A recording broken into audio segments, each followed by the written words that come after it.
Jeshi la polisi mkoa wa Njombe limepiga marufuku wananchi kuandamana baada ya uwepo wa taarifa ya kuhamasisha maandamano inayotajwa kutolewa na mwenezi wa baraza la wanawake wa Chadema Taifa Bawacha Sigrada Mligo wakati wa mazishi ya Atugafile Mtulo mwenye umri wa miaka 90 aliyopoteza maisha baada ya kupigwa na watu wasiojulikana nyumbani kwake.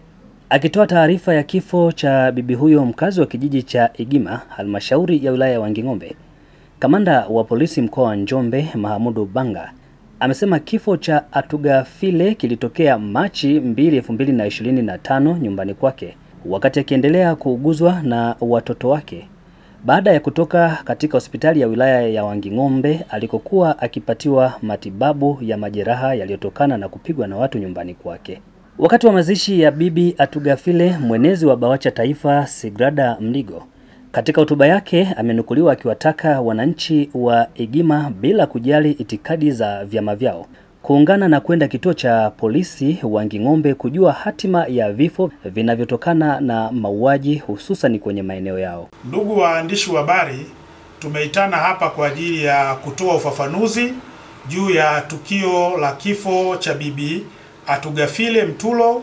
Huyu ni mbena miaka 90, mkazi wa Igima, kilichotokea siku ya tarehe 2 mwezi wa 3 2025 nyumbani kwake Igima.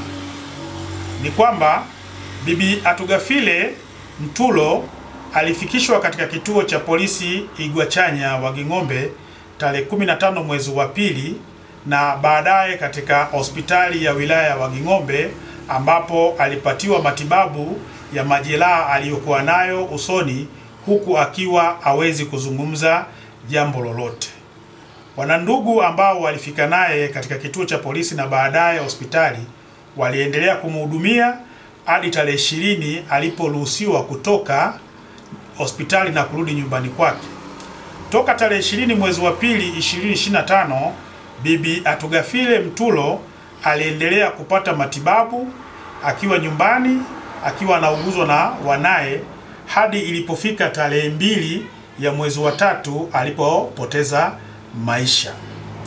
Wakati wa mazishi yake siku ya tarehe 3 mwezi wa 3 kulitokea swala la sitofahamu baada ya wanasiasa kuingilia katika msiba huo na kulitaka jeshi la polisi kutoa taarifa au majibu mpaka ifikapo tarehe 17, la sivyo wataandamana. Niwaombe tu wananchi tuyapuuze maagizo hayo ya hao wanasiasa ambao wanasema kwamba wataandamana tarehe 17, lakini vile vile tutahadharishe umma kwamba maandamano ya aina yoyote yapo kwa mujibu wa sheria, na kukiuka kwa kufanya maandamano hayo, jeshi la polisi tutawachukulia hatua watu wote watakaoandamana kwa mujibu wa sheria. Niwaombe tu wananchi wa Njombe waendelee kukaa kimya. Jeshi la polisi tunaendelea na uchunguzi, na wale wote waliohusika na tukio hili watakapokuwa wamebainika watakamatwa na kufikishwa katika vyombo vya sheria. Tuungane kwenye hili bila kujali itikadi zetu, tupate suluhisho. Nimesema baada ya siku 10 na ngapi? Itakuwa tarehe ngapi? 17. Asante dadangu. Tarehe 17 ya Igima.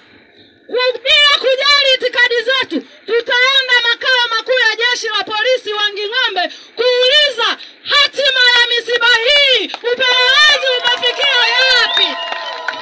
Nisikilizeni, hakuna wa kuwapiga mabomu, hakuna wa kuwazuia, ni haki yenu ya kikatiba. Tumekuja mwihala bila matatizo, mwihala mlima pole tuisile huhuta upelelezi ufile huina twisa hatuele wenye vaisu ya mpeviri zama na ni seriali ya hutulinda upelelezi tuwe na simu kama sa majibu ya abudi la masewe suye nani majibu yao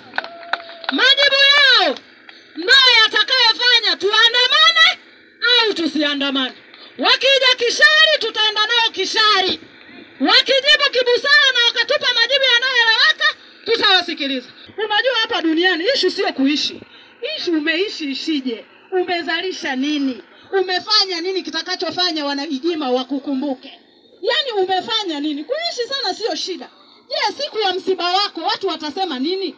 Leo hii bibi wa watu alikuwa mwanachama wa Chadema. Sio tu kuwa mwanachama wa Chadema, hata wewe mwingine usikubali kuishi bila chama chochote, bila kuamini kwamba mimi naamini katika sera za CCM au mimi naamini katika sera za Chadema. Ukanisa suri eho, ufyama suri eho, ufikundi suri eho, alafu bembera yena. CCM haupo, Chadema haupo, ACT haupo. Kwenye vikundi vya kina mama tuzikane sijui haupo. Leo tutazungumza nini kwenye kaburi hili? Yaani siku umekufa, tutazungumza nini? Kokote haupo, labda kwa hao wauaji labda.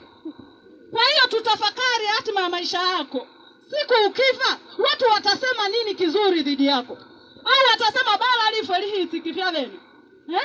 Au bala lifo lihale lihavi? Au ndo tutasema hivyo?